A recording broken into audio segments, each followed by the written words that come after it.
really reflect on it and articulate it. But that is when we went back to our core roots and those three I's which define us, the I in our name in GIFT. It can stand for impact, it can stand for innovation, it can stand, not can, it does stand for impact, innovation and inclusion. That really is our mantra.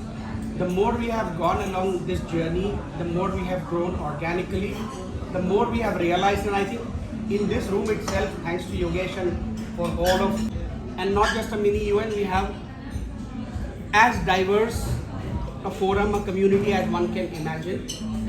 And we have people from probably 10 countries here. So the idea is, yes, there are associations or industry chambers for the industry, but there were very few or perhaps none bar CFT as a knowledge platform to bring various stakeholders together. That's where the journey of GIFT started. That's where we've attempted at least to be true to our roots, and that's where I think with some level of success we have managed to do that. We now have a 70-country footprint. All of it is organic. We've not spent a single rupee on marketing.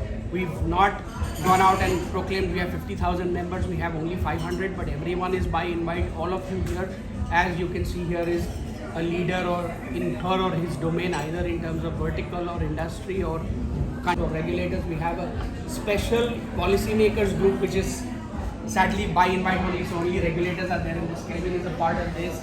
Have regulators from 25 countries. I don't know how many forums have the confidence all the year of regulators from different countries and multilaterals like BIS or ADB or CSEN on one hand and Nigeria's of the world on the other. So I think that objective has been to stay true to it. The other, I remember another incident I remember distinctly when we announced our board last year after elections. We thought we kind of nailed it, or we were getting there in terms of walking the talk on diversity and inclusion. We had Zane, we had Jill, we had amazing women leaders on our board. We had someone like Bowie running our East Asia chapter. So we Fintech group, and then someone active voice. Why not anybody from Africa? And it struck me, yes, if we really claim to be global impact fintech, then how can we call ourselves global if we don't have representation from Africa or the MENA region? Interim cycle, we now have one director seat, which we have a capable leader, Ali Hussain, joining us from Kenya. Not a force fit. I think we are not trying to be woke. It's all happened organically. We have another leader who is a very noted academic from Qatar, just a 9-member board, our highest body. Every region of the world is represented. Every region, we have from LATAM, we have from the Caribbean, we have from North America, and we have from Europe as well. So again, that has happened organically, no force fit, no effort, no trying to look neat. That's just the quality of talent. Everybody talks about inclusion and diversity. We have 5 out of 9 directors who are women. Wow. Again, purely nobody said we need to bring in Jill or Zing or Bowie or Traman or others. We've seen talent. We've asked them to come forward. Like I was just talking to Traman on the way that Traman, for the next cycle, I think you should be there and contest the election for direct education at scale on these markets. So honestly, I'll be very honest as friends here. There are many days when Jill and I chat. It's frustrating to run a non-profit. I mean, I feel Yogesh knows about it, Sandeep knows about it, given the background I come from.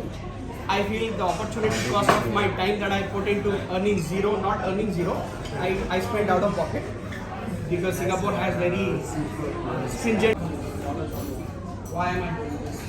And I don't have any convincing answer except so many amazing people which I would not get to make the job. So, is this just another drop in the ocean? We talk about inclusion, etc. Well, we are trying. We hope to, or we are going to sign our next MOU with CFT on. Signed collaboration MOUs not just with the blockchain association, which is working, which is the premier think tank in Europe, working on the digital euro. We are going to announce a partnership shortly with the government of Barcelona. We are of course based of Georgia. One thing that Jill missed out is her brother, We have quite a few plans, friends, for Georgia next year where we plan to invite 20. As Bowie said, there is a lot of, or as Nicole also said, There's a lot of hype now on metaverse, Web3 regulators. We want to make sense of what is happening, so we want to get together perhaps 200 of the best and the brightest makers in a place like this.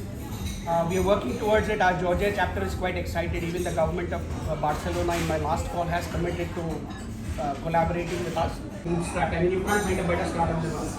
We literally run, and I know Zing has her frustrations, Gil has her frustrations. I have not really been able to launch our memberships, but we are launching our corporate and founding memberships.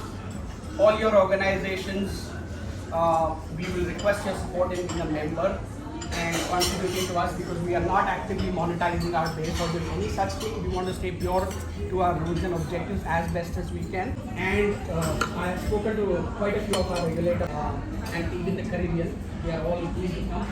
But even a dinner like this doesn't come free. So I think I'll just end with that little appeal to your hearts. In today's ecosystem, then please get your organizations to support us. Each one of you can perhaps get one organization to sponsor our event next year, etc. We've not gone actively or aggressively. It's easier for a country fintech association to get support, get funding. If you are an SFA or a BAS, you can also get the blessing of an MAS. But since we are neutral, unfortunately, we can't seem to be favoring one jurisdiction over the other. Please do support us monetarily. Give us the early membership. You get to organize something like this, but support or host an event in the Caribbean at Everest Base Camp, and we can do it on our own. And it's truly a delight. 3 years we've been saying we should do it shortly, but spring 2023, please block your calendars. We are trying to do this in-person event. If the political situation gets better, it will be in Georgia at a very picturesque hill resort in Georgia. If not, we are considering either London or Barcelona, depending on the inflation situation and how much funds we can raise. So, yeah, I mean, London is crazy, Dubai is crazy. Consider it. So Georgia is at least cheap that way. But thank you very much, and look forward to your continued support.